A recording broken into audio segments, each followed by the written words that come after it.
Hello, everyone, and welcome back to part 16 of 21, where we take a look back at what I wrote about 1 year ago about the Democratic presidential candidates who appeared in the first primary debate. And from here on out, with one exception, it is the creme de la creme of the candidates, the top tier echelon of the candidates.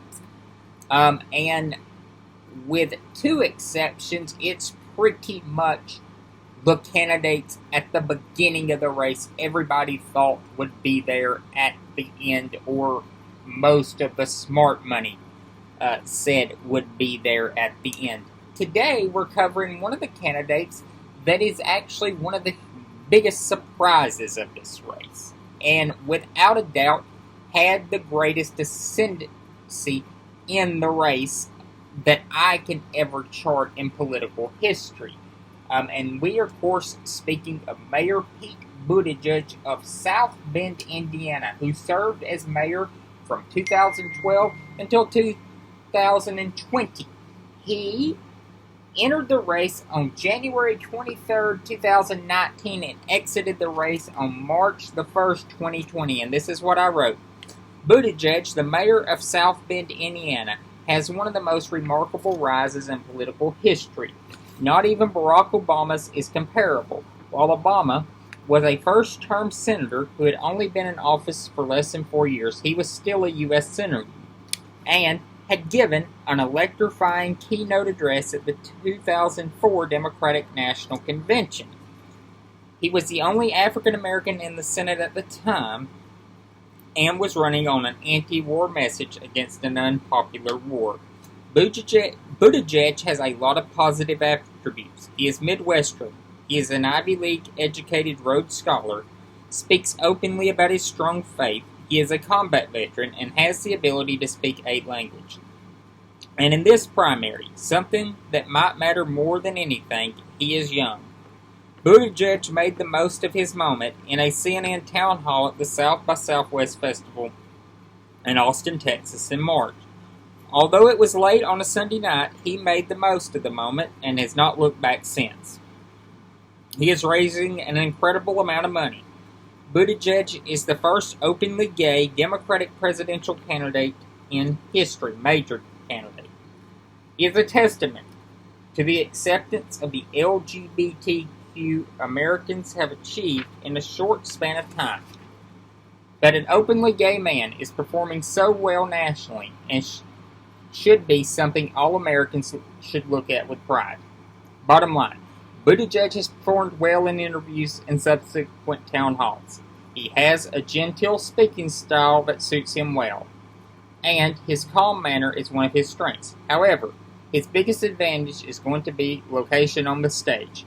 Next to Biden and Sanders, he can make the generational argument.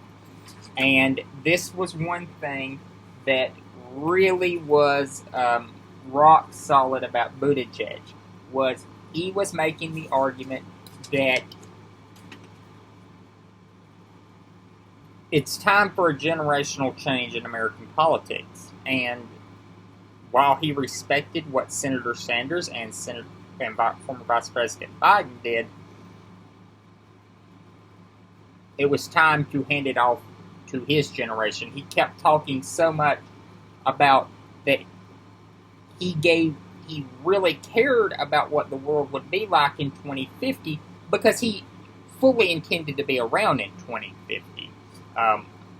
So that is a huge attribute to him. And I also like the fact that a lot of people pointed out how long it would be before he ran if he ran at the same age as Donald Trump and Bernie Sanders. How far into the future that was.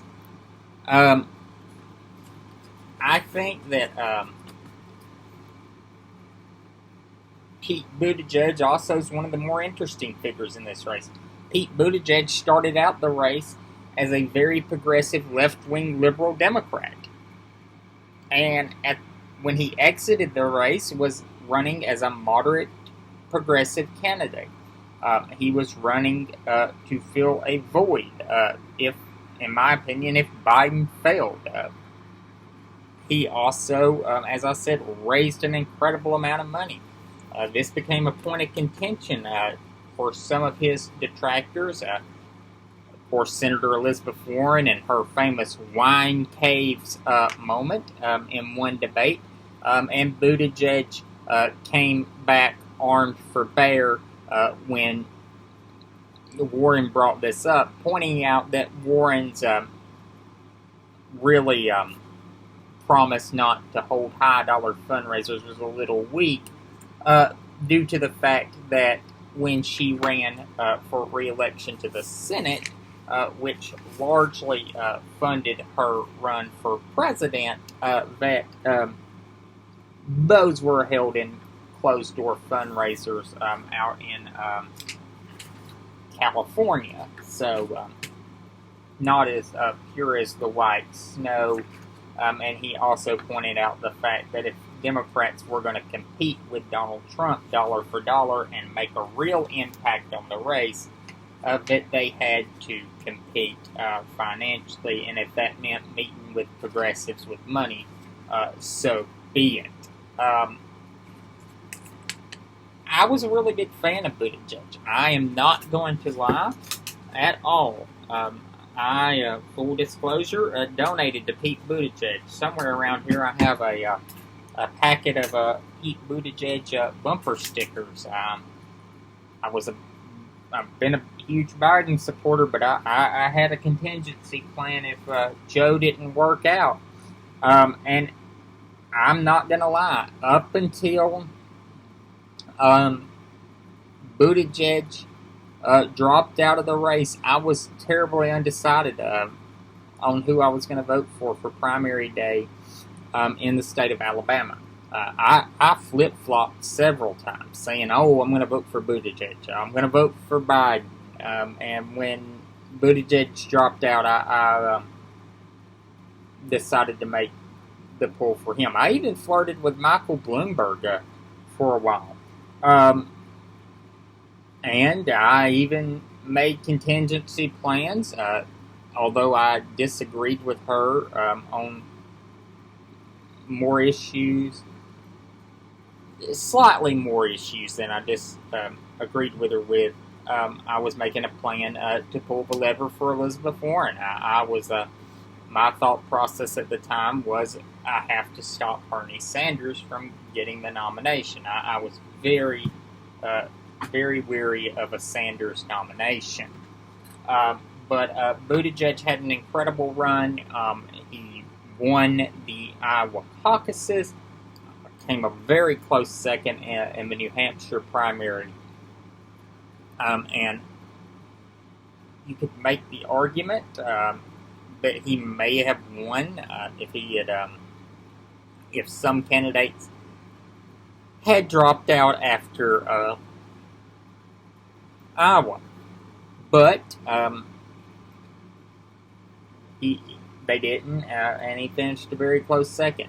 I think it's remarkable how close a second he finished, considering how much Bernie Sanders won the state by in 2016. That was a landslide victory in New Hampshire in 2016. It was not a squeaker. And he came very close to winning Iowa.